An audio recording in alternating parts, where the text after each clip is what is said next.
السلام علیکم ورحمۃ اللہ وبرکاتہ۔ میرے عزیز بھائی اور بہنوں، اللہ تبارک و تعالی کا احسان ہے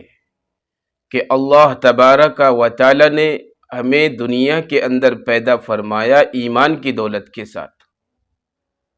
اور اللہ تبارک و تعالی نے اسی پر بس نہیں کیا بلکہ اللہ رب العزت والجلال نے اپنی نعمتوں کی ہمارے اوپر بارش کی ہے۔ طرح طرح کی نعمتیں اللہ تبارک و تعالی نے ہمارے اوپر اتاری ہے، اور سب سے بڑی نعمت اللہ تبارک و تعالی نے ہمیں قرآن کریم کی بھی دی ہے۔ نبی کریم صلی اللہ علیہ وسلم کی جو ذات اقدس اللہ تبارک و تعالی نے دی ہے، یہ بھی بڑی نعمت ہے، اور دین کی اور ایمان کی جو دولت اور جو نعمت اللہ تبارک و تعالی نے ہمیں عطا کی ہے، یہ بھی بڑی نعمت ہے۔ ہمیں ان تمام نعمتوں کی قدردانی کرنی چاہیے، شکریہ ادا کرنا چاہیے۔ اور میرے عزیز بھائیوں بہنوں، یاد رکھیں اللہ تبارک و تعالیٰ کا قرآن کریم کہتا ہے وَإِن تَعُدُّوا نِعْمَةَ اللَّهِ لَا تُحْصُوهَا، کہ انسانوں اگر تم اللہ کی نعمتوں کو شمار کرنا چاہو، یعنی اگر تم اللہ کی نعمتوں کو گننا چاہو تو ان کو شمار نہیں کیا جا سکتا، ان کو گنا نہیں جا سکتا۔ یعنی اس طرح سے اللہ تبارک و تعالیٰ نے اپنی نعمتوں کی بوچھار کی ہے انسان کے اوپر۔ اسی طریقے سے ہر انسان چاہتا ہے کہ میں ہر طریقے سے مضبوط ہو جاؤں، کیونکہ اگر انسان کو اللہ تبارک و تعالیٰ نے پیدا کیا ہے تو انسان کے ساتھ ساتھ انسان کی ضرورتوں کو بھی پیدا کیا ہے۔ بہت ساری ضرورتیں ہر انسان کے ساتھ لگی ہے، اس میں جو سب سے پہلی ضرورت ہے وہ مال و دولت کی ضرورت ہے، کیونکہ جو انسان کی ضرورت ہے وہ ساری کی ساری جو ضرورتیں ہیں وہ مال و دولت سے پوری ہوا کرتی ہے۔ تو معلوم ہوا کہ انسان کی زندگی میں مال کا بھی بڑا رول ہے، اور مالداری اور اسی طریقے سے پیسہ، روپیہ، یہ ساری کی ساری چیزیں انسان کی زندگی میں اہم رول رکھتی ہے اور اہم رول ادا کرتی ہے۔ تو میرے عزیزوں، آج ہم دیکھتے ہیں کہ بہت سارے انسان بیچارے ایسے ہوتے ہیں، وہ تنگ دستی سے بیچارے مجبور ہوتے ہیں، تنگ دست ہوتے ہیں، کیونکہ اللہ تبارک و تعالیٰ نے ہر انسان کو الگ الگ کیٹیگری دی ہے اور الگ الگ زندگی عطا کی ہے۔ کسی کو زیادہ مال دیا ہے، کسی کو کم مال دیا ہے، اسی طریقے سے کسی کو میڈیم یعنی درمیانی مال دیا ہے، درمیانی اعتبار سے،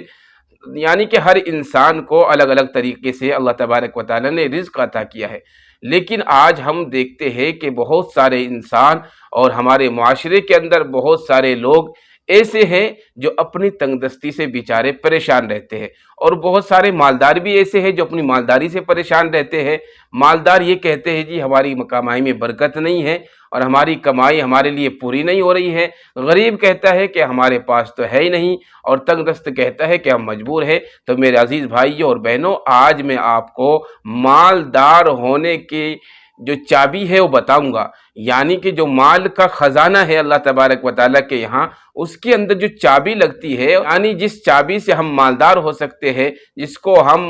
تالے کے اندر لگا کر مالدار ہو سکتے ہیں، ایسی چیز اور ایسی چابی میں آپ کو بتاؤں گا انشاءاللہ۔ تو میرے عزیز بھائی اور بہنوں، یاد رکھیں قرآن کریم کی جو دولت ہم کو عطا کی گئی ہے، اس کے اندر ایک سورت ہے سورۃ الواقعہ، اذا وقعت الواقعہ، جو 27ویں پارے کے اندر ہے۔ نبی کریم صلی اللہ علیہ وسلم نے ارشاد فرمایا کہ اپنے عورتوں کو، اپنے گھر والوں کو سورۃ الواقعہ سکھاؤ، کیونکہ سورۃ الواقعہ جو ہے وہ تنگ دستی کو ختم کر دینے والی ہے، کیونکہ یہ مالدار کرنے والی صورت ہے۔ تو دیکھا میرے عزیزوں، نبی کریم صلی اللہ علیہ وسلم نے کیا فرمایا ہے کہ اپنی عورتوں کو، اپنے گھر والوں کو سورۃ الواقعہ سکھاؤ، کیونکہ یہ صورت مالدار ہونے کی صورت ہے۔ اس لیے میرے عزیز بھائی اور بہنوں، آپ قرآن کریم کھولو گے، جب 27واں پارہ آئے گا، اس 27ویں پارے کے اندر یہ سورۃ الواقعہ آپ کو ملے گی۔ آپ اس کو اپنے پڑھنے کا معمول بنائیں، یقین مانیے یہ دولت کے خزانوں کی چابی ہے۔ جو انسان اس کو پڑھنے کا معمول بنائے گا وہ انشاءاللہ کبھی تنگ دست نہیں ہوگا،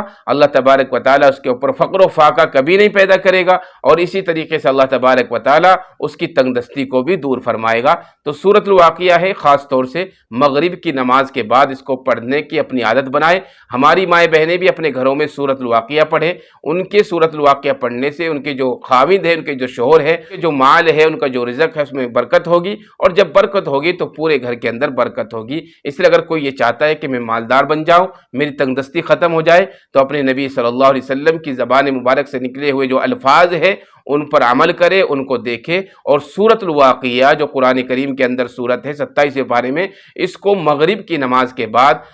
اپنا پڑھنے کا معمول بنائے اور اپنی عادت بنائے۔ انشاءاللہ اس سورت کی برکت سے جب ہم اخلاص کے ساتھ پڑھیں گے، ہم بہت جلد مالدار ہو جائیں گے، ہماری تنگ دستی ختم ہو جائے گی، اور جن کے پاس مال ہے اللہ تبارک و تعالیٰ ان کے مال میں برکت عطا فرمائے گا۔